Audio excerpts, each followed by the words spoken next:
Welcome back mga kasisid and welcome din sa ating panibagong episode. Sa gabing ito, samahan nyo kami sa isang maaksyong dayo namin. Sinamantala po namin simula po New Moon, pangatlong araw po ito dahil napakaganda po ng panahon. Kaya naman, patuloy po ako nagpapasalamat sa inyong walang sawang suporta at pagtangkilik sa aking mga ginagawang video. So sa hindi pa ako nakapag-subscribe, huwag nyo pong kalimutang mag-subscribe at hit yung notification bell para lagi kayong updated sa mga panibagong video na ginagawa kagaya po nito. Kaya mga kasisid, tara, samahan nyo kami sa aming dayo.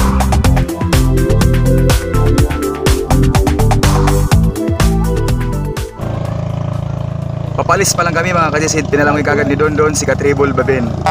No choice po, siya yung kukuha ng bangka dahil medyo malayo po ito sa pinag-angklahan. Kanina po kasing maaraw pa, low tide, kaya doon sa malayo ni Dondon inangkla yung bangka. Tapos ngayon high tide na, no choice, kailangan langoyin para makuha at mailapit dito sa amin. So ayan mga kasisid, pasakay na po kami. Bali, 5 po kaming magdadive, pang-anim si Dondon. Lahat po ng makukuha namin ay tulong-tulong lang po kami. So kung magkano yung kikitain, ayan, paghahatian po namin. Tatanggalin yung gasolina, tapos yung baon naming tinapay at kape. So ayan mga kasisid, samahan nyo kami. Tara, biyahe tayo sa spot na pupuntahan po namin.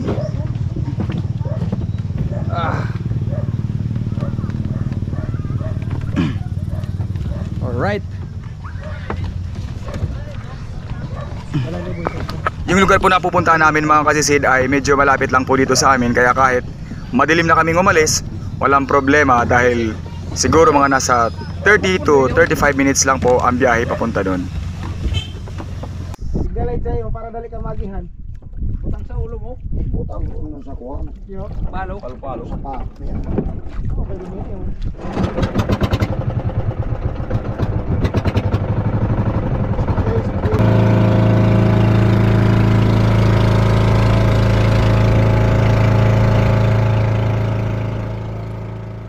After ilang minuto na biyahe po namin, ayan mga kasisid, nakarating na po kami dito sa spot. Ito po ay sa San Antonio, Biri, Northern Samar pa din. Kung tawagin sa ang spot na ito ay maarat-arat. So ayan, inanggalang ni Katribol Eboy at bis lang po kami. Ayan, nandito na kami sa spot mga kasisid, kararating lang po namin. Medyo madilim na, kaya ayan, bibilisan lang namin, gagawin lang kami tapos magdadive na kami. Ayan, maraming salamat sa patuloy na suporta nyo. Kasama ko pala ngayon yung The Tribble TV. Ayun, si Katribol Eboy, tsaka si Katribol Babin as usual. Tapos si Dante. Ito, Tribble Rock. Tapos ayun, si Angelo.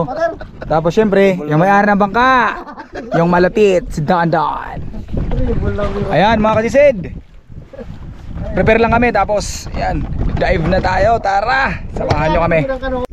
After namin makapagbihis, nagdive muna ako dito sa mababaw na part lang. Hindi ko muna pinilit na magdive doon sa malalim para at least hindi naman po mabigla ang ating katawan, lalong-lalo na sa bagong spot na ito at iba ang temperatura ng dagat. Pero sa di kalayuan, sa hindi sinasadyang pangyayari, hindi ko napansin na ito pala ay nakasima na pala ito mga kasisid. Kitang siguro ito. So sorry po sa may-ari dahil hindi ko po talaga napansin. Napansin ko na lang paghatak ko pataas na may kawil pala siya sa kanyang bibig.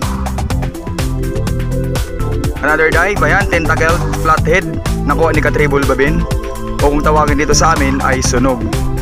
Napakasarap po niyan mga kasisid sa inihaw. At eto, another dive, isang coral trout kagad ang sumalubong sa atin. First class po ito na isda mga kasisid, nasa 200 pesos po ang kilo nito dito sa amin.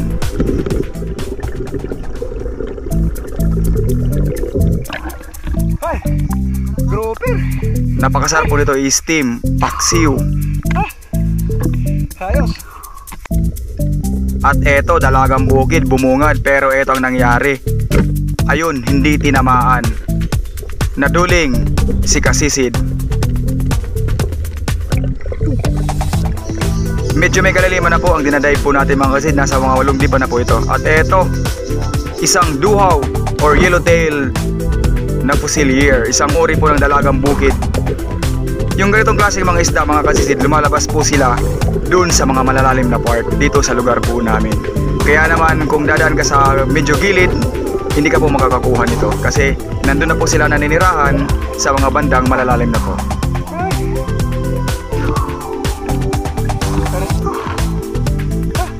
At ayan, natindig pa po ako. Ayan, nagmadali po akong mag-dive dito dahil may nakita ko kaninang unicorn fish.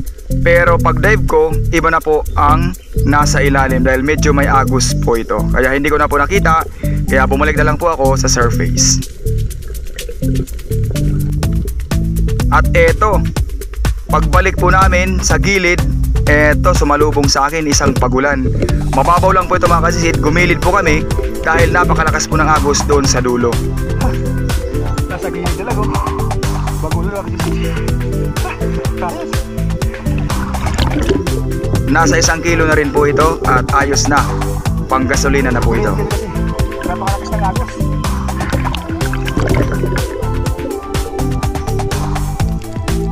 Another dive natin mga kasisid. Eto, pangalawang dive ko na ito dahil nakawala. Pag dive ko, ayan, patay na pala, pero pinana ko pa rin para siguradong kuha. May kalaliman po kasi ang spot na ito. Masarap po ito sa paksiw, kung tawagin po sa amin dito ay bayang. At eto, mga unicorn fish.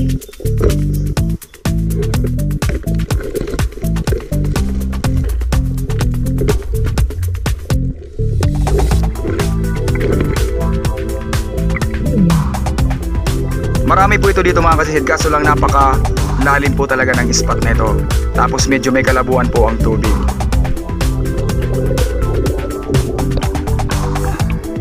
₱70 po ang kilo nito sa amin, napakamura po. At eto, bumungad sa akin napakalaking mangrove snapper. Pero ito nangyari, ayun, dakplis. Na malalim po ito dito mga kasisid, kaya naman hindi na ako bumalik sa surface. Yung ginawa ko, kinasako agad ulit ang aking pana. At eto, sinurbol ko na talaga, tinuto ko na talaga sa ulo. Ayun, sa pool. Nagwala, kaya nasira yung corals.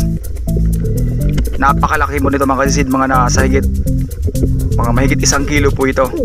Mangrove snapper or mangagat kung tawagin dito sa amin. Bibihira lang po ako makapana nito mga kasisid dahil yung ganitong klaseng isda, lumalabas po sila doon sa may mga lugar na walang agos at medyo malabo. Masarap din po ito sa sinigang. Mangrove snapper, laki.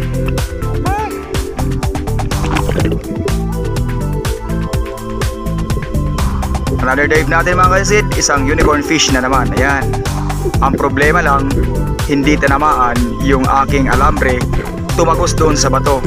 Kaya ito, nahirapan. Muntik na pong hindi ko makuha ang pana na ito dahil sa sobrang lalim at labo. Bumalik ako sa surface at iniwan ko po ito, ang aking pana. Mga ilang minuto rin akong naghanap ng pana na ito dahil pagbalik ko ay yun nga, may agos sa ilalim. Another unicorn fish.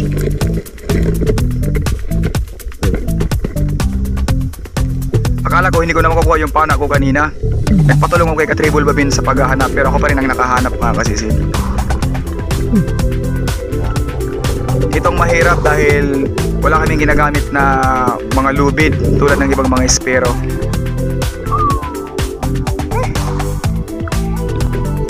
At eto, ang original na unicorn fish. Masarap ito pang ihaw.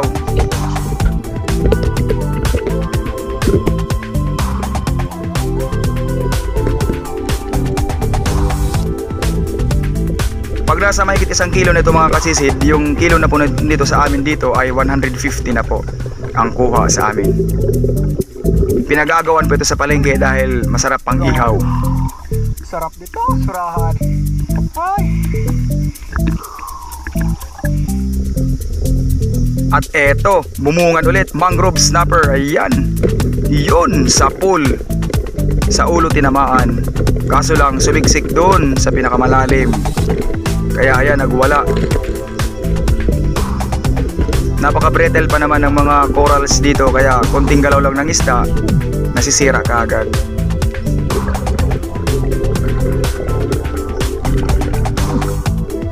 Itong spot na pinagdadayban ko mga kasisid, mga nasa 10 dipa na po ito, kaya kung mapapansin nyo, ang tagal ko bago makabalik doon sa taas.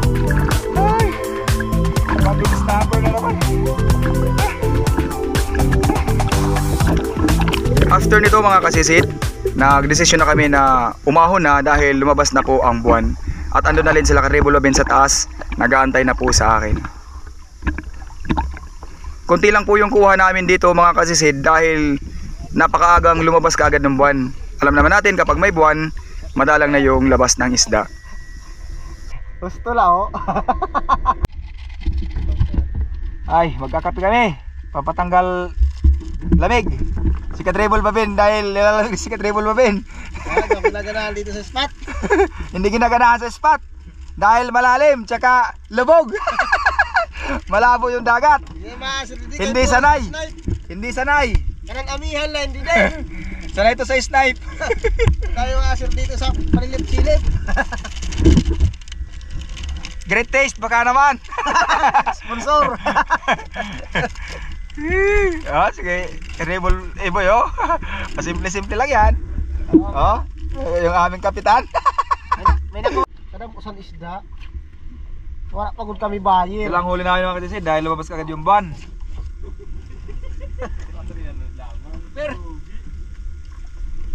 Snapper oh. Nakasap? Mangrove snapper. Dili mangagat. Mangagat na. Yan. Ano kay may iwan? Uwi na kami. Kinokori yung tagano. Tanggalin mo na yung angkla. Ka-Tribol Iboy. Yung angkla kasi namin mas malaki pa sa bangka. Tingnan natin yung angkla. Ayan oh. Ayan na. Oy, ano yan? Mangagat. Ayan na oh. Ang daw halaba. Ang haba niyan, mga 2 kilometers. Ayan oh. O, tignan mo oh. Yung angkla namin makina.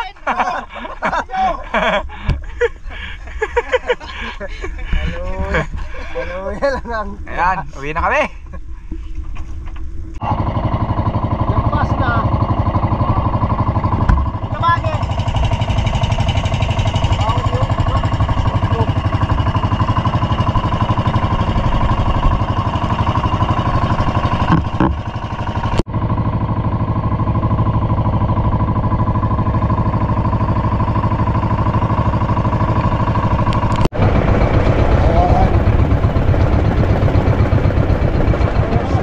Alright. Wala pa sentro. Here we go. Yo. Dito na kami. Ay. Uy. Masya kita kay para dito na. Kaya pa. Sabi mo daw.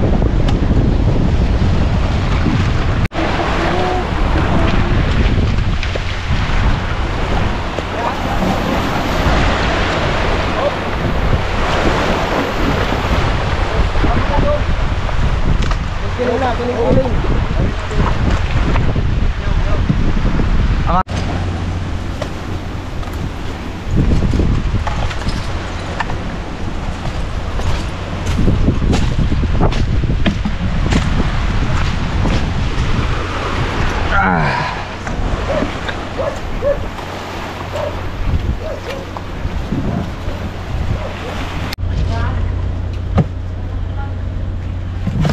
Ito mga pusit.